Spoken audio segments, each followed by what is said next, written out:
Okay, so Deacon Scott gave you pretty much what the state of the question is, what's going on now. And what I want to do here is go over some of the basics, some of the things that he had already mentioned, okay, so that we're clear about how this mandate is affecting religious liberty. So the first thing I want to do is read a quote from John Paul II, which he spoke about in 1995. He said this in Baltimore. He said, "The challenge facing you, dear friends, is to increase people's awareness of the importance of religious freedom for society, to defend that freedom against those who would take religion out of public domain and establish secularism as America's official faith." Okay? So that last sentence, establishing secularism as America's official faith. One of the things happening with this mandate and this attack on religious freedom is that the people that are doing this in the legislative branch, executive branch, and the other branch of government is they know what they're doing, okay? They know how America has treated religious freedom up until this time. So these people, these laws, what the executive branch is doing, the legislative, what the judicial branch is doing, is they know what they're doing here, what's happening, what the stakes are.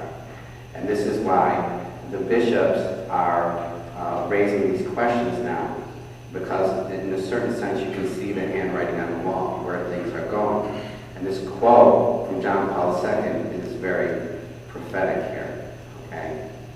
So, from the Declaration on Religious Liberty of the Second Vatican Council, which is one of the documents of the 16 documents of the Second Vatican Council, it says this, number 2 from this document.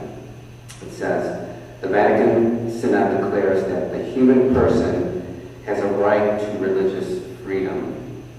This freedom means that all men are to be immune from coercion on the part of individuals or social groups and of any human power, in such wise that in matters religious no one is to be forced to act in a manner contrary to his own beliefs, nor is anyone to be restrained from acting in accord with his own beliefs, whether privately or publicly, whether alone or in association with others, within due limits." The Synod further declares that the right to religious freedom has its foundation in the very dignity of the human person, as this dignity is known through the revealed Word of God and through reason. This right of the human person's religious freedom is to be recognized in the constitutional law whereby society is governed. Thus, it is to become a civil right. Okay? So, we have that in this country. Religious liberty is a part of our Constitution. So, the Constitution, the Bill of Rights, the First Amendment is about religious liberty. Now, the United States Catholic Conference has a kind of working paper, the Ad Hoc Committee for Religious Liberty, and I'm going to quote a couple things from there that talk about the First Amendment. Okay.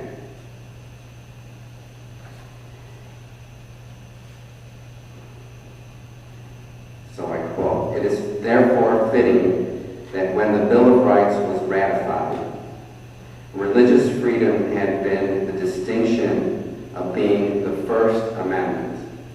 Religious liberty is indeed the first liberty. The First Amendment guarantees that," so this is part of the First Amendment here, "Congress shall make no law respecting an establishment of religion or prohibiting the free exercise thereof." Okay? So why would the government not why would we not want to have the government establish a religion? Because then that would be the only religion, and other religions wouldn't be able to, okay, freely exercise their religion. So, not that there shouldn't be religion. That first part of the clause is not saying there shouldn't be religion, but if there was a government religion, then that religion would hold sway, okay? So that, sometimes people with that first phrase think that the government is somehow, putting down religion, but it's not. It's to protect religion. And then the second phrase should, no law respecting and establishing religion or prohibiting the free exercise thereof. So that's enshrined in our Constitution. So this is what the bishops are saying is being threatened. Now this is not just for Catholics. This is for anybody in the United States who practices religion. So this committee document here then comments on this. Recently, in a unanimous Supreme Court judgment affirming the importance of that first freedom, the Chief Justice of the United States explained that religious liberty is not just the first freedom for Americans. Rather, it is the first in the history of democratic freedom, tracing its origins back the first clauses of the Magna Carta in 1215 and beyond. In a telling example, Chief Justice Roberts illustrates our history of religious liberty in light of a Catholic issue decided by James Madison, who guided the Bill of Rights through Congress and is known as the architect of the First Amendment. So, this is what Justice Roberts said. In 1806, John Carroll, the first Catholic bishop in the United States, solicited the executive's opinion on who should be appointed to direct the affairs of the Catholic Church in the territory newly acquired by the Louisiana Purchase. After consulting with President Jefferson, then Secretary of State James Madison responded that the selection of church functionaries was an entirely ecclesiastical matter left to the Church's own judgment. The scrupulous policy of the Constitution in guarding against a political interference with religious affairs. Madison explained prevented the government from rendering an opinion on the selection of ecclesiastical individuals. Okay, so there's an example basically of the government not interfering, honoring that First Amendment, honoring the Constitution. It shows you the mind of the Founding Fathers with regard to what that first principle meant. Okay, and this is just recently. And then you also have this idea of religious liberty being not a right given by the government, something given by God, something given by what's inherent in our human nature, that everybody has a quest for the truth, for a transcendent truth, for God. That's built into every person. And so governments need to recognize that reality. And you had Martin Luther King wrote this letter talking about freedom in the United States. And he says that this was his letter from Birmingham jail in 1963. And in this famous letter, Reverend Martin Luther King boldly said, the goal of America is freedom. So as a Christian pastor, he argued that to call America to the full measure of that freedom was the specific contribution Christians are obliged to make. He rooted his legal and constitutional arguments about justice in the long Christian tradition. So this is Martin Luther King now in this letter. And to me, this is amazing, because he basically quotes Catholic moral theology. He said, I would agree with St. Augustine that an unjust law is no law at all. Now, what is the difference between the two? How does one determine when a law is just or unjust? A just law is a man-made code that squares with the moral law or the law of God. An unjust law is a code that is out of harmony with the moral law. To put it in terms of St. Thomas Aquinas, an unjust law is a human law that is not rooted in the eternal law and in the natural law. Okay? So that's Martin Luther King basically quoting St. Thomas Aquinas and St. Augustine. Okay? Now let me tell you, in the secularist thinking about the human person and about anything transcendent, it doesn't exist. The human person, what's that? Okay? It's, there's no objective reality to who the human person is. And then certainly there is no idea of God whatsoever, where that He has created something, and what it means that God's created, that there's a certain way that the world works, that He's created. Okay? If there's no creator, there's no way the world works, then what happens is who's ever in charge, whoever has the power, makes up the rules. That's it. It's arbitrary. Okay? And this is the Pope Benedict's been talking about, this dictatorship of relativism. Okay? So who's ever in power makes the rule. Now if you go back to the Bible with Adam and Eve, that was their problem. Okay? They saw the tree of knowledge of good and evil, and which was basically saying to them, you make up the rules. Okay? And it's the same principle as in the story of Genesis of the Tower of Babel. We will be God. We make a tower that goes up to heaven. We'll get up in heaven, we'll be God. Okay? And we'll call the shots. There's no recognition. So that kind of thinking doesn't exist in our society today after the Enlightenment, where reason was exalted above everything else. Okay? So, the next thing I'd like to look at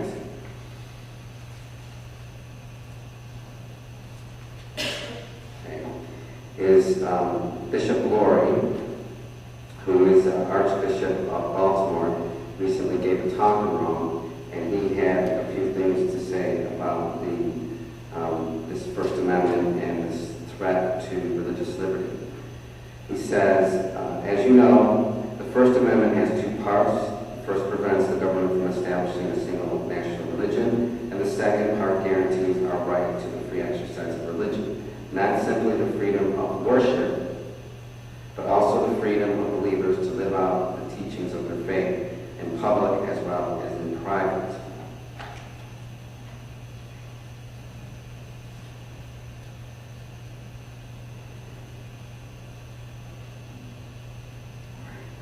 And then he talks about this concept of the common good, right? So what is the common good? The common good is what is good for society as a whole and for the individuals in that society. And again, those goods have to do with what pertain to human life. Okay? In the Declaration of Independence, we talk about liberty, justice, okay, equality. Those are some things that pertain to every person in every society. So now the church, because of its mission from Jesus Christ, serves the common good. Okay? So that means what we do is not just directed toward the church, to ourselves, toward building up the community, but is directed toward what is good for society. So as Deacon Scott was saying, we reach out and we foster self-consciously. The church fosters the common good. And it does that through its charitable organizations and institutions. Okay? So there's that concept of the common good, which is built into Catholic theology. And you can read about that in the Catechism of the Catholic Church, and different catechisms, and the bishop's statement on faithful citizenships. It's all there if you want to read up about that. Now, what happens with this mandate? Okay, with this vision of religious liberty, with this understanding of the free exercise of religion, or religion as value this liberty to freely exercise religion. How does the mandate interface with that? Okay. Now, what is being said is that the mandate, okay, whereas it prescribes contraception, abortifacient contraception, and sterilization, I mean, that's bad enough. And it's making the church go against its own teaching, its own conscience. It's asking the church to choose between either serve or follow your own teachings. Okay? Either do this charitable work or follow your own. You have to choose between it now. We've never had to choose between that. Okay? So what happens with this mandate is that that's bad enough, that the church has to go against its conscience. But what is happening is that there is what's being propagated is a very narrow view of religion, of faith, of what a religious institution is and what religion is. So that is the frightening part. And as I said in the beginning, and with the quote from John Paul II, is that, and people, these are smart people in Washington making the laws, all this kind of stuff, but everyone kind of knows what's going on. What is happening is this is changing the politics of the United States, okay? The way, in the sense that way religion is being talked about. You understand that? The way that religion is being viewed and talked about. If we change the way religion is being viewed and talked about, that is changing the public discourse about religion, and that affects the politics and everything else that has to do with the faith in the public square. Okay? So someone like Carl Anderson, who is the Supreme Knight for the Knights of Columbus, he himself is a lawyer. He puts it like this. He says, "Our bishops tell us that if implemented, the HHS mandate will affect the autonomy and integrity of our church and its institutions, that it will dramatically change the mission of the Catholic Church in the United States. Therefore, the HHS mandate confronts us with a challenge which is very different from that of the social issues such as legal abortion. It is different because it is a challenge to the integrity of our Catholic institutions and our own lives as Catholic. And as I observed in my remarks to the National Catholic Breakfast earlier this year, what is at stake is the redefinition of religion itself." Okay, so that is the heart of the matter. Okay, the redefinition of religion itself and the reduction of the role of religion in the public square. That's what the bishops are nervous about. Okay? And that is very serious. Now, even if the HHS mandate gets repealed, what is still scary about it is that this attitude is out in the open and is there. And it's been embodied in the three branches of government. It's already been embodied. In the first document I read from, it gives you 6 examples of that. Okay, the HHS mandate is not the only example of that. Okay, things that are happening. So, to quote Carl Anderson, this is what is at stake in the Hosanna Tabor litigation and remains so with the HHS mandate. These government initiatives have profoundly raised the stakes for the future of religion in America. The question is not primarily about public policy choices. Instead, the question now is the suitability of the mission of Catholic institutions. In these circumstances, Catholics can no longer accept politics as usual. Okay. And again, Carl Anderson says it has definitely changed the political landscape. What we see clearly is an attempt to redefine the role of religion in America. And Carl Anderson predicted that the U.S. politics would be permanently changed by an assault on the Church's freedom and its role in society, even if this HHS mandate eventually fails. Anderson, a veteran lawyer, explained that the administration's reductive view of religion was previously seen in the Hosanna Tabor Supreme Court case, putting the Equal Employment Opportunity Commission against a Lutheran church and school. So, Now, a further question based on all this is, we as Catholics, of course, and as believers, want to protect religious liberty because we live and we exercise it, okay? And we can think of the personal ways that we exercise it. You know, we go to church on Sunday, but we do more than that, okay? Because religious liberty is not just going to church on Sunday. Now, the other side of this question is, if the church is going to protect religious liberty, then that means the church has to care about it. That means the church has to care about God in our everyday lives.